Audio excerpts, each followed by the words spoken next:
মাগো, ওরা বলে সবার কথা কেড়ে নেবে, তোমার কোলে শুয়ে গল্প শোনাতে দিবে না।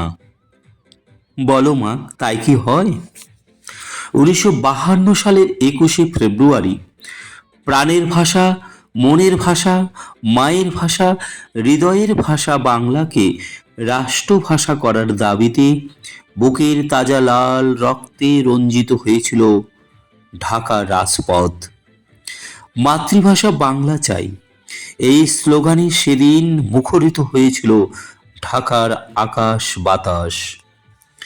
মায়ের ভাষা বাংলার মর্যাদা রক্ষা করতে গিয়ে পাকিস্তানি বর্বর হানাদার পুলিশ বাহিনীর বুলেটের গুলিতে সেদিন অকাতরে জীবন বিলিয়ে দিয়েছিল রফিক উদ্দিন আহমেদ, আব্দুল বরকত, আব্দুল জব্বার, সালাম, সফিউল্লাহ সহ নাম না জানা আরও অনেকে।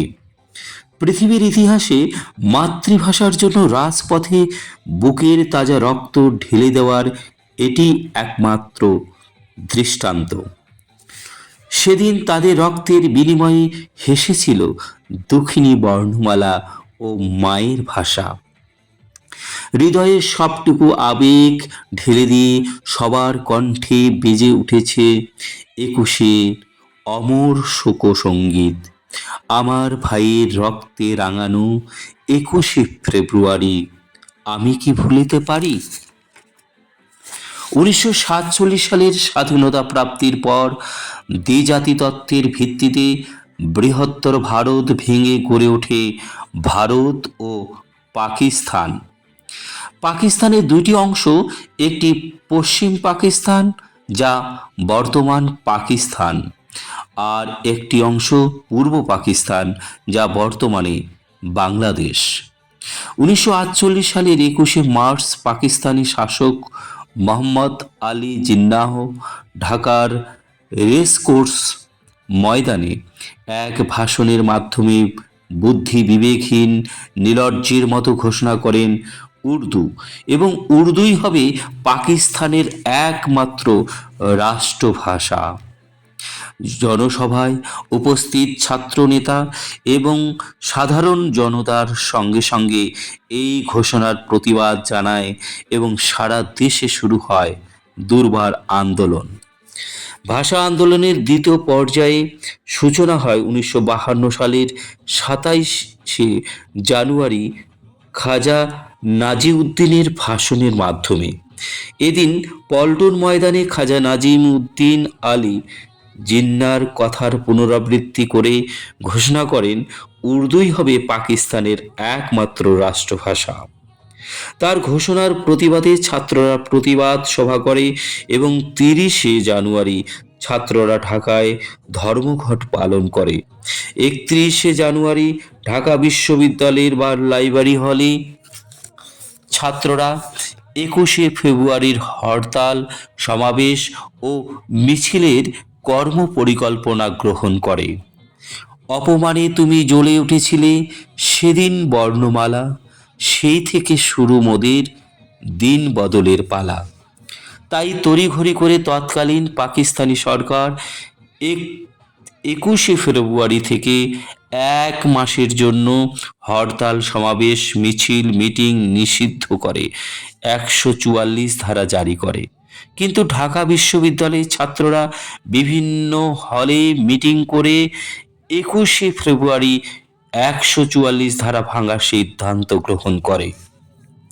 পরিকল্পনা মোতাবেক 21শে ফেব্রুয়ারি সকাল 9টা থেকে বিভিন্ন শিক্ষা প্রতিষ্ঠান থেকে ছাত্ররা মিছিল বের করে রাষ্ট্রভাষা বাংলা চাই, 144 ধারা মানছি না, মানব না সহ নানা স্লোগান দিতে দিতে ঢাকা বিশ্ববিদ্যালয়ের একত্রিত হয় এবং সেখান থেকে ছাত্রছাত্রীরা মিছিল বের করলে পাকিস্তানি বর্বর হানাদার পুলিশ বাহিনী ছাত্রছাত্রীদের ওপর নির্বিচারে লাঠিচার্জ শুরু করে। ফেব্রুয়ারির 21শে তারিখ দুপুরবেলা রক্ত বৃষ্টি নামে, বৃষ্টি কোথায় বরকতের রক্ত। ছাত্ররা পুলিশকে লক্ষ্য করে ইট পাটকেল মারা শুরু করলে পুলিশ গণপরিষদ ভবনের দিকে অগ্রসমান মিছিলের ওপর কাঁদানো গ্যাস এবং নির্বিচারে গুলিবর্ষণ করে। পুলিশের গুলিতে রফিক উদ্দিন আহমেদ, আব্দুল বরকত, আব্দুল জব্বার, শফিউল্লাহ, সালাম সহ নাম না জানা আরও অনেকে মাটিতে লুটিয়ে পড়ে।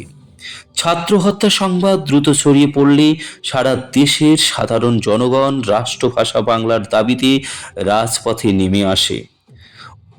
উপায় অন্ত না দেখে 22শে জানুয়ারি নুরুল আমিন সরকার তড়িঘড়ি করে আইন পরিষদে বাংলাকে রাষ্ট্রভাষা করার জন্য একটি প্রস্তাব আনয়ন করে এবং প্রস্তাবটি সর্বসম্মতভাবে পাশ হয়।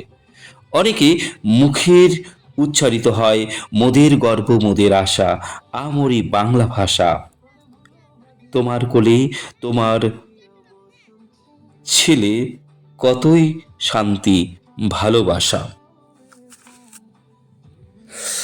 1956 সালের 26শে জানুয়ারি পাকিস্তানি জাতীয় সংসদে বাংলা এবং উর্দুকে পাকিস্তানের রাষ্ট্রভাষা হিসেবে স্বীকৃতি দিয়ে সংবিধান পাশ করে। সেদিন সেই তরুণ যুবকদের রক্তের বিনিময়ে বাঙালি ফিরে পায় প্রাণের ভাষা, মায়ের ভাষা, বাংলা ভাষা। 1999 সালের 17ই নভেম্বর আন্তর্জাতিক মাতৃভাষা হিসেবে বাংলা ভাষাকে স্বীকৃতি প্রদান বিশ্ব দরবারে বাংলা ভাষাকে এনে দিয়েছে এক বিশাল সুখ্যাতি। 2000 সালের 3 নভেম্বর জাতিসংঘের 56তম সাধারণ অধিবেশনে চতুর্থ কমিটিতে বাংলাদেশ আন্তর্জাতিক মাতৃভাষা দিবস পালনের প্রস্তাব উত্থাপন করে এবং প্রস্তাবটি সর্বসম্মতিক্রমে গৃহীত হয়। ফলে 21শে ফেব্রুয়ারি সারা বিশ্বে আন্তর্জাতিক মাতৃভাষা দিবস হিসেবে উদযাপিত হয়। 21শে ফেব্রুয়ারি পালিত হয় সারা পৃথিবীতে আমাদের মন ও মননে বাতিঘর হিসেবে। 21 এখন সারা বিশ্বের ভাষা। কিন্তু হঠাৎ করে যখন ভবানীপ্রসাদ মজুমদারের কবিতায় লাইন মনে পড়ে আমাদের, জানেন দাদা আমার ছেলের বাংলাটা ঠিক আসে না, তখন মনে হয় বাংলার আকাশে রক্তক্ষরণ শুরু হয়েছে। বর্তমানে দেশের আনাচে কানাচে ব্যাঙের ছাতার মতো গজে উঠেছে ইংরেজি মিডিয়াম স্কুল ও অভিভাবকদের ইংরাজি প্রীতি দেখে মনে হয় এ যেন বাংলা ভাষায় আকাশে কালো মেঘের ঘনঘটা। এখন আবার বাংলা ভাষা নিয়ে নতুন করে ভাববার সময় এসেছে, তা না হলে বাংলা হারাবে অতীত ঐতিহ্য ও সংস্কৃতি। ধন্যবাদ।